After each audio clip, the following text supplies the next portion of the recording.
लोग शुरू करेंगे depression and anti depressant drugs. तो इसमें से जो डिप्रेशन के कंसेप्ट है एंड जो सब टाइप्स ऑफ डिप्रेशन है वो हम लोगों ने कल डिस्कस कर लिया था।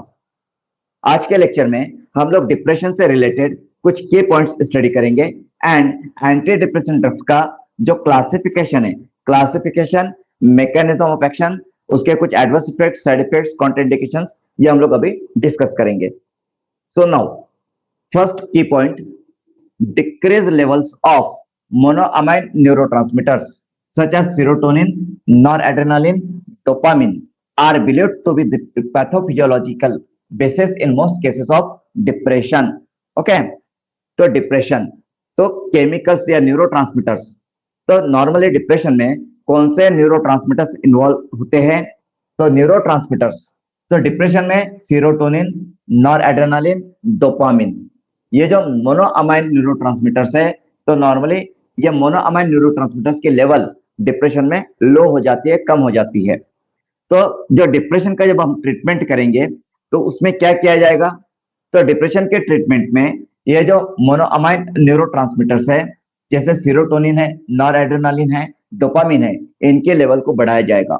मतलब जो भी एंटी डिप्रेशन ड्रग्स है, ये एंटी डिप्रेशन ड्रग्स क्या करेंगे? तो anti depression drugs serotonin, noradrenaline and dopamine को लेवल को बढ़ाने वाले ड्रग्स हैं। Okay, now next key point, DSM-5 criteria is followed to make a diagnosis of depression. तो डिप्रेशन का डायग्नोसिस कैसे किया जाएगा? हाउ टू डायग्नोज डिप्रेशन, कैसे पता लगाया जाएगा कि डिप्रेशन की सिवियरिटी कितनी है? How much severe is depression, patient कितने ज्यादा डिप्रेशन में है, इसका कैसे पता लगाया जाएगा? तो उसके लिए DSM-5 क्राइटेरिया है। ओके, ये पॉइंट आपको याद रखना है। DSM-5 criteria is followed to make a diagnosis of depression. Now what is DSM-5? So DSM-5 is diagnostic and statistical manual of mental disorders. Okay, क्या है DSM?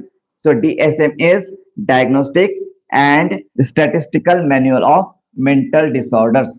ओके, तो ये जो मैनुअल है DSM-5 manual, DSM-5 criteria, this criteria are used और followed to make a diagnosis of depression, या depression की severity का पता लगाने के लिए ये जो क्राइटेरिया है DSM-5 के क्राइटेरिया, ये क्राइटेरिया यूज होते हैं।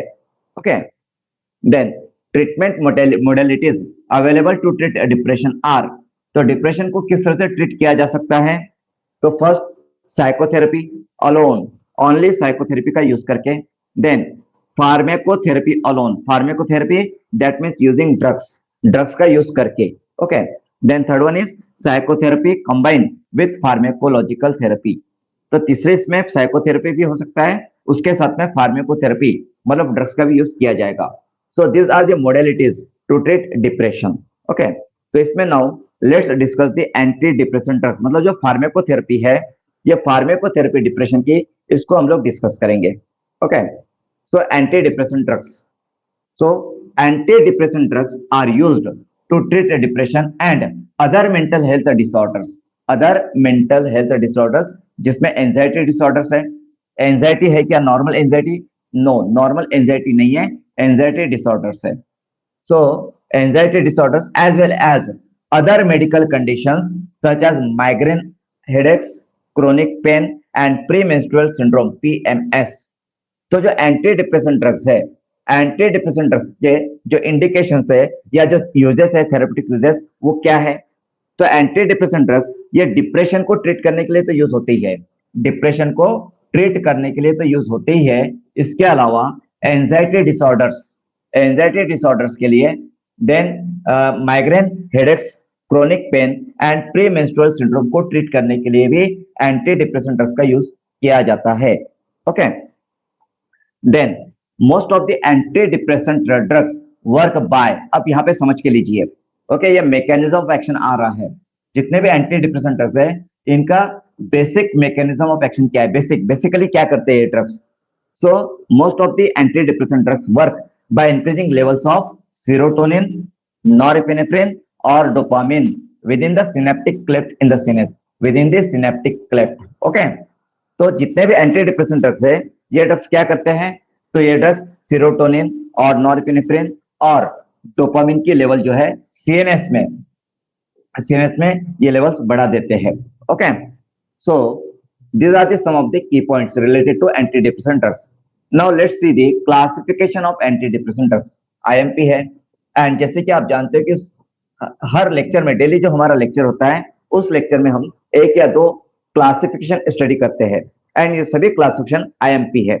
अगर आपको डेफिनेशन ठीक से समझ में आई है, क्लासिफिकेशन यदि आपको याद है, तो फिर आप नियर अबाउट 40 to 50% जो क्वेश्चन है फार्मेकोलॉजी के, वो आसानी से आप सॉल्व कर लोगे। ठीक है, तो आपको हर लेक्चर में, जो भी लेक्चर्स में हमारे क्लासिफिकेशन कवर होते हैं, तो आई होप कि वो क्लासिफिकेशन आप उसी दिन याद कर लेते हो, राइट?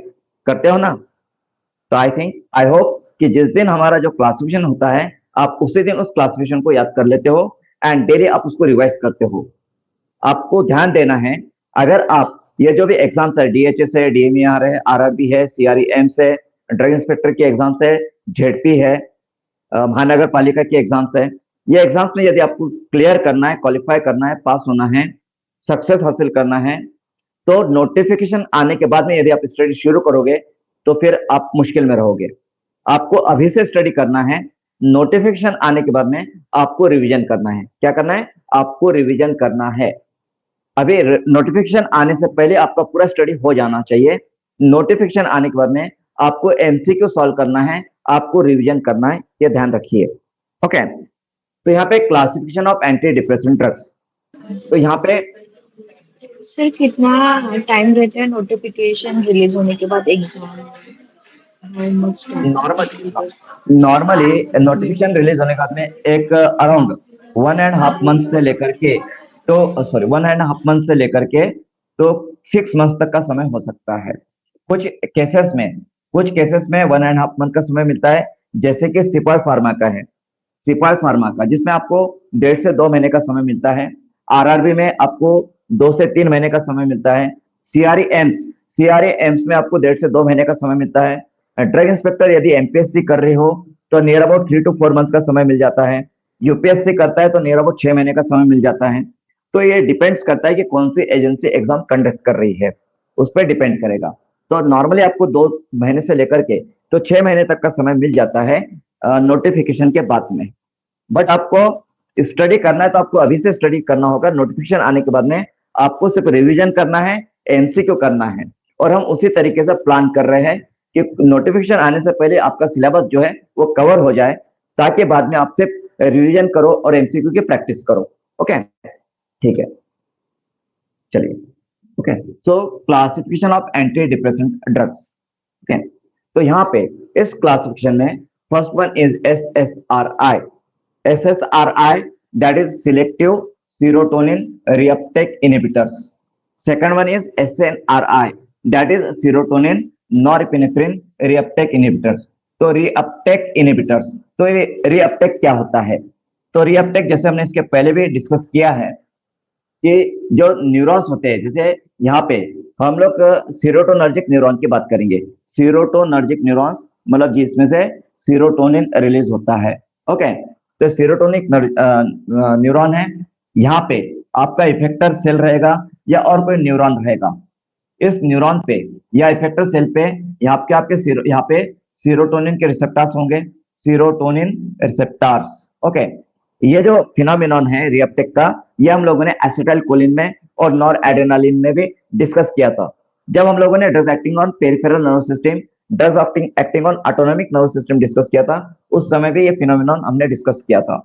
तो नाउ जैसे कि आप यहाँ पे जानते हो कि यहाँ पे वेसिकल होगी न्यूरॉन के अंदर में। इस वेसिकल में आपका 5-हाइड्रोक्सी ट्रिप्टामिन, ओके, मतलब क्या होगा? 5-हाइड्रोक्सी ट्रिप्टामिन मतलब सीरोटोनिन होगा। जैसे ही यहाँ पे कोई इम्पल्स आती है, तब ये जो वेसिकल है, ये जो मेम्ब्रेन है, ओके, ये मेम्ब्रेन, इस मेम्ब्रेन से फ्यूज हो जाती है। मेम्ब्रेन से फ्यूज होने के बाद में यहाँ से सीरोटोनिन जो है वो आपका रिलीज होता है।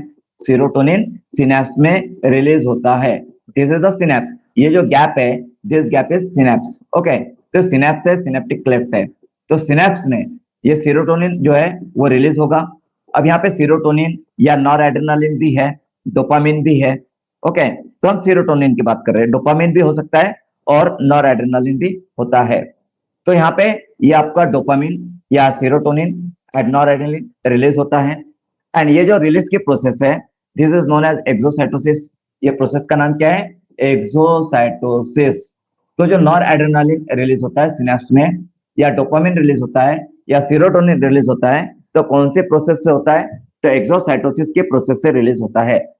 नाउ यहाँ पे जो भी न्यूरोट्रांसमीटर रिलीज हो रहा है, तो यहाँ पे सामने में ये जो रिसेप्टर्स है, ये रिसेप्टर्स, ओके, तो रिसेप्टर के साथ में वो कंबाइन होगा, सीरोटोनिन, नॉरएड्रेनालिन, देन डोपामिन, तो उसके रिसेप्टर्स के साथ में यहाँ पे कंबाइन होगा, और कंबाइन होकर के यहाँ पे जो आगे इफेक्ट है, वो आगे इफेक्ट आपको मिलेगा।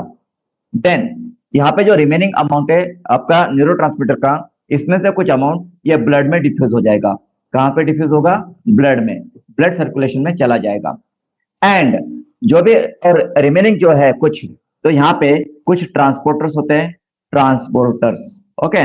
ट्रांसपोर्टर्स में जैसा सीरोटोनिन की अगर हम बात करें, तो यहाँ पे सीरोटोनिन के ट्रांसपोर्टर्स होंगे, ACRT, सीरोटोनिन ट्रांसपोर्टर्स। अगर हम नॉरएपिनेफ्रिन की बात करें, तो यहाँ पे नॉरएपिनेफ्रिन ट्रांसपोर्टर्स होते हैं, नॉरएपिनेफ्रिन ट्रांसपोर्टर्स। तब ये ट्रांसपोर्टर्स क्या करते हैं?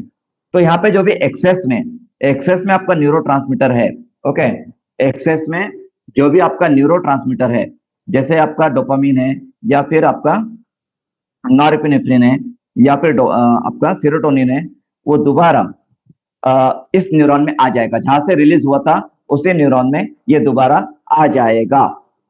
किसके थ्रू? तो ये ट्रांसपोर्टर के थ्रू। तो ये ट्रांसपोर्टर जो है, ये ट्रांसपोर्टर्स रीअपटेक करते हैं। रीअपटेक मतलब जहां से रिलीज हुआ था, ओके, जिस न्यूरॉन से रिलीज हुआ था उसी न्यूरॉन में इनको वापस लिया जाता है, ओके। तो ये जो प्रोसेस है, this process is known as reuptake, okay. Now अब कुछ ड्रग जो है, जैसे SSRI ड्रग है, SSRI, selective serotonin reuptake inhibitor. तो ये ड्रग क्या करते हैं? तो ये जो आपका ट्रांसपोर्टर्स है, इस ट्रांसपोर्टर्स को ब्लॉक कर देंगे, इस ट्रांसपोर्टर को ब्लॉक करेंगे। अब ये ट्रांसपोर्टर यदि ब्लॉक होता है, तो जो रीअपटेक की प्रोसेस है, ये रीअपटेक की प्रोसेस भी ब्लॉक हो जाएगी, ये प्रोसेस ब्लॉक हो जाएगी। मतलब यहाँ पे ज्यादा क्वांटिटी में, ज्यादा अमाउंट में न्यूरोट्रांसमीटर अवेलेबल रहेगा सिनेप्स में, और सिनेप्स में जितना ज्यादा न्यूरोट्रांसमीटर रहेगा, तो वो यहाँ पे जो रिसेप्टर्स है उसके, न्यूरोट्रांसमीटर्स के, उन रिसेप्टर्स को एक्टिवेट करेगा, ज्यादा एक्टिवेट करेगा, ओके। एंड उस न्यूरोट्रांसमीटर का, जैसा डोपामिन है, या नॉरएड्रेनालिन है, या सीरोटोनिन है, तो उनका यहाँ पे इफेक्ट हमें बढ़ के मिलेगा, ज्यादा इफेक्ट मिलेगा। यहाँ पे हमें स्टिमुलेशन का इफेक्ट मिलेगा, एक्साइटेशन का इफेक्ट मिलेगा, और वो ज्यादा पावरफुली मिलेगा, ओके। तो इस तरीके से ये जो SSRI ड्रग है या SNRI ड्रग्स है, SSRI और SNRI ड्रग्स, ये ड्रग्स यहाँ पे ये जो आपका सीरोटोनिन ट्रांसपोर्टर है या नॉरएपिनेफ्रिन ट्रांसपोर्टर्स है, इनको ब्लॉक करके न्यूरोट्रांसमीटर का रीअपटेक स्टॉप करते हैं, जिससे कि सिनेप्स में न्यूरोट्रांसमीटर्स का लेवल बढ़ जाता है, एंड न्यूरोट्रांसमीटर का पावरफुल इफेक्ट, पावरफुल एक्शन हमें यहाँ पे मिलता है। तो इस तरीके से ये जो SSRI एंड SNRI ड्रग्स है, ये इफेक्ट प्रोड्यूस करते हैं, ओके। तो देखिए, सो SSRI में जो एग्जांपल्स है, तो एग्जांपल्स में fluoxetine, paroxetine, sertraline, citalopram, escitalopram, fluvoxamine and dapoxetine, okay. These are the examples of SSRI। तो एक बार मैं फिर से रीड करता हूं, SSRI के एग्जांपल्स क्या है? तो फ्लुओक्सेटिन, अभी जो फ्लुओक्सेटिन ड्रग है, इस पे काफी बार एग्जाम में क्वेश्चन आया हुआ है।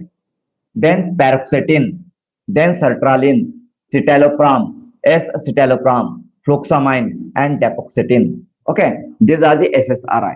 देन SNRI, तो SNRI में सीरोटोनिन, नॉरएपिनेफ्रिन रीअपटेक इनहिबिटर्स, इसके example venlafaxine, then duloxetine, desvenlafaxine, levomilnacipran and milnacipran. This are the SNRI drugs. अभी जो SNRI ड्रग्स है, इसमें वेनलाफेक्सिन, ओके, वेनलाफेक्सिन एंड दुलोक्सेटिन, ये ड्रग्स पे काफी बार क्वेश्चंस आए हुए हैं। अभी ये जो क्लासिफिकेशन है एंटी डिप्रेशन ड्रग्स का, इसमें जो SSRI है, ये फर्स्ट चॉइस ड्रग है to treat depression, first choice drug. And SNRI जो है ये सेकंड लाइन ड्रग है, सेकंड लाइन ड्रग SNRI। इसके अलावा जो ड्रग है एंटी डिप्रेशन में, तो उसमें अटिपिकल एंटी डिप्रेसेंट के examples bupropion, mirtazapine, trazodone, mianserin, amoxapine, tianeptine and अमाइनेप्टिन।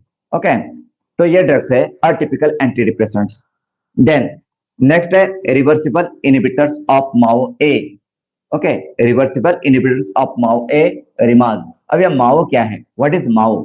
Mao is monoamine oxidase. क्या है? Monoamine oxidase A, monoamine oxidase A. Okay, oxidase A, monoamine oxidase A. Okay, so ये monoamine oxidase क्या है? ये एक enzyme है। It is an enzyme. अब ये एंजाइम करता क्या है? What does it do?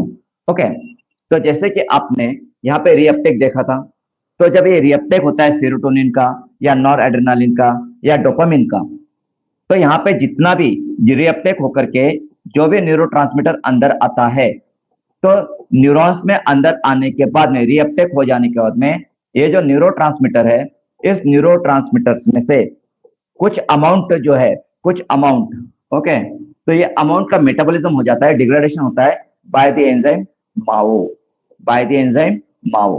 तो ये जो माओ एंजाइम है, मोनोअमाइन ऑक्सीडेज एंजाइम, ये क्या करता है? तो जो भी रीअपटेक होकर के जो भी न्यूरोट्रांसमीटर डोपामिन, सेरोटोनिन, नॉरएड्रेनालिन दोबारा न्यूरॉन के अंदर में आया है, तो उसका ये माओ जो है ये मेटाबॉलिज्म कर देगा, डिग्रेडेशन करता है। क्या करता है? मेटाबॉलिज्म करता है, मतलब ये डिग्रेडेशन कर देता है। मतलब जो भी क्वांटिटी अंदर आ रही है उसमें से कुछ अमाउंट, कुछ परसेंट का ये डिग्रेडेशन करता है माओ। एंड जो रिमेनिंग है, फिर जो बचा कुचा है, जो बैलेंस है, जो रिमेनिंग है, वो वापस ये वेसिकल में जाके स्टोर हो जाता है। ओके, तो माओ यहाँ पे इसका मेटाबॉलिज्म करता है। नाउ अब ये जो माओ है, ओके, माओ, इस माओ को यदि हम इनहिबिट करते हैं, माओ को इनहिबिट करते हैं, तो यहाँ पे जो भी अवेलेबल है न्यूरोट्रांसमीटर, उसका मेटाबॉलिज्म होगा क्या? नहीं होगा। और अगर ये मेटाबॉलिज्म नहीं होता है, तो जितना भी न्यूरोट्रांसमीटर यहाँ पे आया है रीअपटेक होकर के, वो पूरा के पूरा यहाँ पे अंदर चला जाएगा वेसिकल में स्टोर होने के लिए, और वो वेसिकल में स्टोर होगा एंड क्वांटिटी बढ़ जाएगी, क्वांटिटी बढ़ेगी न्यूरोट्रांसमीटर की, एंड क्वांटिटी बढ़ेगी तो उसका रिलीज भी बढ़ेगा, और रिलीज बढ़ेगा तो उसका इफेक्ट भी बढ़ जाएगा। तो इस तरीके से जो RIME ड्रग होते हैं, reversible inhibitor of monoamine oxidase, तो ये जो ड्रग्स होते हैं, ये ड्रग्स मोनोअमाइन ऑक्सीडेज एंजाइम को इनहिबिट करके मेटाबॉलिज्म को रोकते हैं। जो न्यूरॉन के अंदर में जो मेटाबॉलिज्म होता है न्यूरोट्रांसमीटर्स का, उसको रोकते हैं, और उसको रोक करके जो अवेलेबिलिटी है, जो क्वांटिटी है न्यूरोट्रांसमीटर्स की, उसको बढ़ा देते हैं, जिससे कि न्यूरोट्रांसमीटर का रिलीज बढ़ जाता है सिनेप्स में, जिससे, और उसकी वजह से न्यूरोट्रांसमीटर्स का जो इफेक्ट है वो इफेक्ट बढ़ता है, पावरफुल इफेक्ट हमें मिलता है। ओके, तो इस तरह से ये जो ड्रग है रिवर्सिबल इनहिबिटर, ये एक्ट करते हैं। Okay, reversible inhibitors of MAO ए। अब रिवर्सिबल इनहिबिटर्स ऑफ माओ ए के एग्जांपल्स है मोक्लोबेमाइड एंड क्लोरजेलिन। मोक्लोबेमाइड एंड क्लोरजेलिन इसके एग्जांपल है। ओके, उसके बाद में नेक्स्ट जो क्लास है एंटी डिप्रेसेंट में, that is TCS, that is tricyclic anti depressant, tricyclic anti depressant. Okay, तो ट्राइसाइक्लिक एंटी डिप्रेसेंट्स में यहाँ पे secondary amines and tertiary amines, ये इसके सब क्लासेस, सब टाइप्स है। ओके, TCA के सब टाइप्स क्या है? तो TCA के सब टाइप्स है secondary amines and tertiary amines. Secondary amines predominantly Na reuptake inhibitors, okay, Na noradrenaline reuptake inhibitors, और इसका एग्जांपल है नॉरट्रिप्टिलिन, डेसिप्रामिन एंड रिबॉक्सेटिन। एंड टर्शियरी अमाइंस क्या करते हैं? तो नॉरएड्रेनालिन प्लस 5-HT मतलब 5 हाइड्रोक्सीट्रिप्टामिन मतलब सेरोटोनिन, इसका रिएप्टेक इनहिबिटर है, प्लस एंटीकोलिनर्जिक भी है, एंटीकोलिनर्जिक इफेक्ट भी देते हैं। एंड इसके एग्जांपल्स है एमिट्रिप्टिलिन, क्लोमिप्रामिन, डॉक्सेपिन, इमिप्रामिन, ट्राइमिप्रापिन एंड डोथेपिन। तो ये सभी एग्जांपल्स आपको याद रखना जरूरी है। ओके, किसी भी एग्जांपल पे, मतलब किसी भी ड्रग पे क्वेश्चन आ सकता है, डॉक्सेपिन पे क्वेश्चन आ सकता है, ठीक है, यहाँ पे नॉरट्रिप्टिलिन पे क्वेश्चन आ सकता है, तो आपको पता होना चाहिए कि ड्रग्स कौन से क्लास के ड्रग्स है। देन नेक्स्ट जो एंटी डिप्रेसेंट ड्रग है तो हर्ब है, that is herbal supplement. Herbal supplement में एग्जांपल है सेंट जॉन्स वर्ट का, सेंट जॉन्स वर्ट। ओके, सो यहाँ पे ये हमने क्या डिस्कस किया है, तो यहाँ पे हम लोगों ने ये classification of anti depressant drugs को डिस्कस किया है। ओके, नाउ ये जो एंटी डिप्रेसेंट ड्रग्स है इसके बारे में कुछ की पॉइंट्स हम लोग स्टडी कर लेंगे जिसपे कि हमेशा क्वेश्चंस आते हैं। तो इसमें से पहला की पॉइंट है SSRI is the first line therapy to treat major depressive disorder. Okay, MDD major depressive disorder, that is MDD। तो MDD के ट्रीटमेंट के लिए फर्स्ट लाइन थेरेपी क्या है, तो that is SSRI। Then SNRIs is the second line therapy to treat major depressive disorder. Then bupropion is a relatively weak inhibitor of the neuronal uptake of norepinephrine and dopamine. Then eating of cheese and butter is contraindicated during MAO inhibitor therapy because it causes hypertensive crisis known as a cheese reaction. अब ये जो statement यहाँ पे आया है, इस statement पे काफी बार बहुत अलग अलग तरीके से क्वेश्चंस पूछे गए हैं। ओके, कल जब हम लोगों ने एमसीक्यू डिस्कस किया था तो कल के एमसीक्यूज में भी इस पे एमसीक्यू था, इस पॉइंट पे, राइट। अब क्या मतलब है इसका, eating of cheese and butter is contraindicated during MAO inhibitor therapy because it causes hypertensive crisis known as cheese reaction. तो यहाँ पे चीज रिएक्शन क्यों होती है, कैसे होती है, एंड चीज रिएक्शन की वजह से हाइपरटेंसिव क्राइसिस क्यों होता है, why there is hypertensive crisis in cheese reaction. तो जैसे कि हम लोग जानते हैं कि माओ का रोल क्या है, माओ मोनोअमाइन ऑक्सीडेज इनहिबिटर। ओके, माओ का रोल क्या है वो हम लोग यहाँ पे जानते हैं। तो दोबारा मैं एक बार एक्सप्लेन करता हूँ यहाँ पे कि जैसे कि ये समझिए कि आपका ये आपका एक न्यूरॉन है जो कि नॉर एड्रेनालिन रिलीज करता है। This is the effector organ. Effector organ पे नॉर एड्रेनालिन का मतलब अल्फा वन या बीटा वन रिसेप्टर्स है। बीटा वन रिसेप्टर मतलब कार्डियक मसल, ऐसा समझ लीजिए, beta one receptor is there. Okay, now यहां से आपका एड्रेनालिन एक्सोसाइटोसिस के थ्रू रिलीज हो रहा है, एड्रेनालिन एक्सोसाइटोसिस के थ्रू रिलीज हो रहा है। एंड ये जो नॉर एड्रेनालिन है, ये नॉर एड्रेनालिन का फिर यहाँ पे जो NET है, नॉर एपिनेफ्रिन ट्रांसपोर्टर, तो नॉर एपिनेफ्रिन ट्रांसपोर्टर्स के थ्रू इसका रीअपटेक हो रहा है, रीअपटेक। ओके, एंड ये रीअपटेक होने के बाद में यहाँ पे माओ एंजाइम है, माओ मोनोअमाइन ऑक्सीडेज। तो मोनोअमाइन ऑक्सीडेज क्या करेगा कि यहाँ पे जितना भी रीअपटेक हुआ है नॉर एड्रेनालिन का, उसमें से कुछ पार्ट को मेटाबोलाइज कर देगा, जो कि हमने पहले भी डिस्कस किया है। इसका मेटाबॉलिज्म हो जाएगा, क्या होगा, मेटाबॉलिज्म। ओके, मेटाबॉलिज्म होगा। और जो कुछ रिमेनिंग पार्ट है वो रिमेनिंग पार्ट फिर वो वेसिकल में जाके स्टोर हो जाएगा, वेसिकल में जाके स्टोर होगा। ये नॉर्मल प्रोसेस है जो नॉर्मली होती है। नाउ आपको मालूम है यदि अगर हमने किसी पेशेंट को माओ इनहिबिटर थेरेपी दी, माओ इनहिबिटर थेरेपी इनहिबिटर, तो क्या होगा, तो यहाँ पे माओ का मेटाबॉलिज्म मतलब माओ का एक्टिविटी स्टॉप हो जाएगा, माओ का एक्टिविटी स्टॉप होगा। मोनोअमाइन ऑक्सीडेज क्या करता है, माओ क्या करता है, तो माओ जो है वो मोनोअमाइन को मेटाबोलाइज करता है, monoamine, right. Now what happens, अभी जो आपके फूड है जैसा चीज है, चीज, ओके, या फिर आपका बटर है, चीज है, बटर है, और इवन बनाना है, क्या है, बनाना। अब ये जो फूड है ये फूड्स में टायरामिन मोनोअमाइन होता है, टायरामिन क्या होता है, टायरामिन, टायरामिन अमाइन होता है, अमाइन। ओके, टायरामिन, ओके, ये बहुत ज्यादा क्वांटिटी में होता है चीज में, बटर में, बनाना में। अब यदि कोई पेशेंट है जो माओ इनहिबिटर थेरेपी पे है, किस पे है, माओ इनहिबिटर थेरेपी पे है, उसे आप चीज, बटर, बनाना दे रहे हो, मतलब उसके ब्लड में, उसके बॉडी में टायरामिन इंक्रीज हो जाएगा, टायरामिन इंक्रीज होता है। ओके, नाउ नॉर्मली क्या होता है, नॉर्मल पर्सन जो होता है जो माओ इनहिबिटर थेरेपी पे नहीं है, जो नॉर्मल पर्सन है जो माओ इनहिबिटर थेरेपी पे नहीं है, उसमें यदि टायरामिन इंक्रीज होता है, टायरामिन इंक्रीज होता है चीज, बटर, बनाना की वजह से, तो ये जो माओ एंजाइम है, ये माओ एंजाइम उस टायरामिन को डिस्ट्रॉय कर देगा, मेटाबोलाइज कर देगा। बट अगर पेशेंट माओ इनहिबिटर थेरेपी पे है, इनहिबिटर, ओके, इनहिबिटर वहां पे है, तो इनहिबिटर क्या करेगा, माओ की एक्टिविटी को स्टॉप करेगा। माओ की एक्टिविटी यदि स्टॉप हो जाती है तो टायरामिन जो है, टायरामिन का जो मेटाबॉलिज्म है वो मेटाबॉलिज्म नहीं हो पाएगा, टायरामिन का मेटाबॉलिज्म नहीं हो पाएगा, there will be no metabolism of tyramine. अब फिर इसकी वजह से क्या होगा, तो इसकी वजह से न्यूरॉन जो है, न्यूरॉन में ये टायरामिन एंटर होता है, ये टायरामिन न्यूरॉन में एंटर होगा और न्यूरॉन में टायरामिन का लेवल बढ़ेगा, न्यूरॉन में टायरामिन का लेवल बढ़ेगा।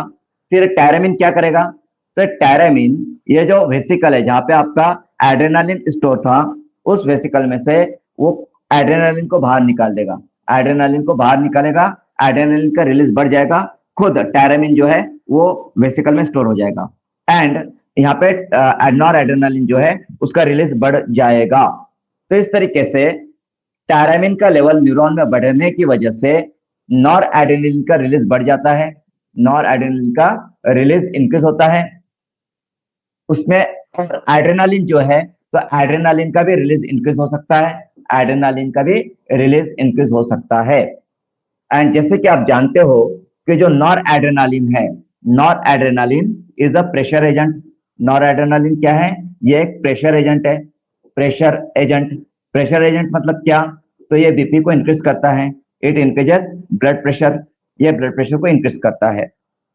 तो जैसे हमने यहाँ पे देखा, जो माओ है मोनोअमाइन ऑक्सीडेज, वह एंजाइम यदि इनहिबिट हो जाता है तो टायरामिन का जो मेटाबॉलिज्म है वो कम हो जाएगा, जिससे न्यूरॉन में टायरामिन की लेवल बढ़ेगी एंड टायरामिन फिर क्या करेगा, तो नॉर एड्रेनालिन के रिलीज को बढ़ा देगा एंड नॉर एड्रेनालिन का रिलीज बढ़ता है तो नॉर एड्रेनालिन प्रेशर एजेंट है जिससे कि बीपी बढ़ेगा और ये बीपी इतना बढ़ेगा कि हाइपरटेंसिव क्राइसिस हो जाएगा। क्या हो जाएगा, hypertensive crisis will be there and patient को फिर एडमिट करना पड़ेगा हॉस्पिटल में।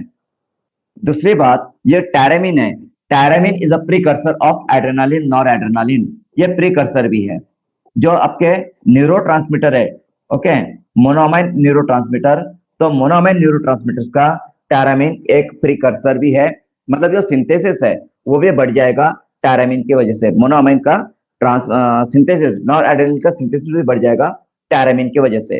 तो ओवरऑल टायरामिन की वजह से मतलब अगर कोई पेशेंट मोनोअमाइन ऑक्सीडेज थेरेपी पे है, okay, monoamine oxidase inhibitor therapy पे है, उस पेशेंट को यदि हम चीज या बनाना देते हैं, चीज बटर बनाना, ओके, तो इसमें जो टायरामिन होता है, इसमें क्या होता है टायरामिन, ये टायरामिन का जो मेटाबॉलिज्म है, ये मेटाबॉलिज्म स्टॉप हो जाता है, मेटाबॉलिज्म स्टॉप होता है, जिसकी वजह से टायरामिन की जो लेवल है ब्लड में एंड न्यूरॉन्स में, वो लेवल इंक्रीज होती है और लेवल इंक्रीज होने की वजह से न्यूरॉन्स में टायरामिन के लेवल्स इंक्रीज होने की वजह से नॉर एड्रेनालिन का रिलीज बढ़ जाएगा, इसका रिलीज नॉर एड्रेनालिन का रिलीज बढ़ेगा और नॉर एड्रेनालिन का रिलीज बढ़ेगा तो नॉर एड्रेनालिन प्रेशर एजेंट है, इसकी वजह से ब्लड प्रेशर बढ़ जाएगा और ब्लड प्रेशर बढ़ता है तो हाइपरटेंसिव क्राइसिस हो जाएगा। एंड इसीलिए जो माओ इनहिबिटर थेरेपी दी जाती है तो वहां पे चीज एंड बटर जो है जिसमें टायरामिन बहुत ज्यादा क्वांटिटी में होता है वो कॉन्ट्राइंडिकेटेड है, okay. So eating of cheese and butter is contraindicated during MAO inhibitor therapy because it causes hypertensive crisis known as cheese reaction, okay. So समझ में आ गया है आपको cheese reaction, is it clear to you now, समझा है? Yes sir. Okay चलिए आगे चलते हैं। Now contraindications for SSRIs and SNRI. तो कॉन्ट्राइंडिकेशंस में फर्स्ट है concomitant यूज ऑफ और within 2 weeks of discontinuing MAO inhibitors, hypersensitivity to the drug. तो माओ इनहिबिटर थेरेपी यदि चल रही, माओ इनहिबिटर थेरेपी पे यदि पेशेंट है तो उसी समय कॉन्कोमिटेंटली साइमल्टेनियसली या फिर माओ इनहिबिटर थेरेपी बंद करने के 2 वीक के अंदर, 2 वीक्स के अंदर SSRI and SNRI drug contraindicated है, okay. Then close angle glaucoma, increased intraocular pressure, children less than 7 years of age, children less than 7 years of age में particularly duloxetine is contraindicated। अब ये जो contraindication है ये common है, ये common contraindication मैंने यहाँ पे आपको दिए हैं। जो स्पेसिफिक ड्रग्स है जैसा डुलोक्सिटिन है आपका, देन आपके डॉक्सिपिन है, देन इमिप्रामिन है, ट्राइमिप्रापिन है। ये जो भी इंडिविजुअल ड्रग्स यहाँ पे आए हैं, ये सभी इंडिविजुअल ड्रग्स का फार्मेकोलॉजी, इन सबके adverse effects, side effects, contraindications, indications, doses एक बार आप केडी त्रिपाठी से पढ़ लीजिए एंड जितना हो सके इनका नोट्स बना लीजिए, सेल्फ स्टडी कीजिए, सेल्फ नोट्स भी बनाइए। सेल्फ नोट्स आपको रिवीजन करने के लिए आसान हो जाएंगे, ठीक है। तो यहाँ पे हम लोगों ने डिप्रेशन को डिस्कस किया है, डिप्रेशन को। पिछले लेक्चर्स में जब हम लोग हिप्नोटिक सेडेटिव पढ़ रहे थे, तो हिप्नोटिक सेडेटिव के समय में आई थिंक दीपाली ने एक क्वेश्चन पूछा था मेलाटोनिन से related, right Deepali? Yes, what sir. Was that question? क्या क्वेश्चन था आपका वो मेलाटोनिन रिलेटेड? मैंने कहा था कि डिप्रेशन और एंजाइटी के समय मैं एक्सप्लेन करूंगा। Do you remember that question? याद है आपको क्या क्वेश्चन था आपका वो? सर मैंने नहीं पूछा था सर, मैंने तो सर्कैडियन रिदम में वर्क करता है यही बोला था सर। ओके, मेलाटोनिन से रिलेटेड किसने क्वेश्चन पूछा था? किसने पूछा था कि डिप्रेशन और एंजाइटी में भी मेलाटोनिन की लेवल कम होती है क्या, राइट? तो क्वेश्चन था, it was there was a question melatonin के बारे में। तो देखिए यहाँ पे हम लोगों ने क्या देखा है, डिप्रेशन में सीरोटोनिन लेवल डिक्रीज हो जाती है। क्या डिक्रीज होती है? सीरोटोनिन। ओके, नाउ सीरोटोनिन जो है ये मेलाटोनिन का प्रीकर्सर है। Serotonin is the precursor of melatonin. मतलब मेलाटोनिन किससे बनता है? तो सीरोटोनिन से ही बनता है। अगर सीरोटोनिन का प्रोडक्शन कम हो रहा है, सीरोटोनिन का रिलीज कम हो रहा है, सीरोटोनिन का बायोसिंथेसिस कम हो रहा है, तो नेचुरली मेलाटोनिन भी डिक्रीज होगा, मेलाटोनिन भी डिक्रीज होगा। एंड मेलाटोनिन का रिलेशन हमारे स्लीप से है। किससे? स्लीप से। और अगर स्लीप प्रॉपर नहीं होती है, स्लीप प्रॉपर नहीं होगी, तो नेचुरली डिप्रेशन भी आता है और एंजाइटी भी होती है। एंजाइटी एंड डिप्रेशन दोनों भी स्लीप से रिलेटेड है। जिसको प्रॉपर स्लीप होती है, जिसको प्रॉपर स्लीप मिलती है, जो आराम से सो जाता है, जिसके स्लीप में कोई प्रॉब्लम नहीं है, ओके, जिसको स्लीप में, नींद में, जिसको सफिशिएंट नींद आती है, तो उसको जनरली एंजाइटी एंड डिप्रेशन से वो दूर होता है। अगर डिप्रेशन और एंजाइटी है तो नींद डिस्टर्ब होती है, मतलब मेलाटोनिन वहां पे डिस्टर्ब होता है। तो मेलाटोनिन का भी सीधा संबंध एंजाइटी में है और डिप्रेशन में भी है। तो अभी यहाँ पे जब हम लोगों ने डिस्कशन किया एंटी डिप्रेशन ड्रग्स का, तो उसमें मेलाटोनिन के बारे में कहीं पे कोई उल्लेख नहीं आया है, बिकॉज ये अभी तक स्टैब्लिश नहीं हुए है। मेलाटोनिन एगोनिस्ट जो है they are not establish yet, okay. तो इसीलिए यहाँ पे क्लासिफिकेशन में मेलाटोनिन नहीं आया है, ओके। सो इस पे अभी और स्टडी चल रहा है, तो मे भी आने वाले समय में मेलाटोनिन एगोनिस्ट भी एंटी डिप्रेशन की कैटेगरी में, एंटी एंजाइटी की कैटेगरी में आ जाएंगे, they will be established, okay.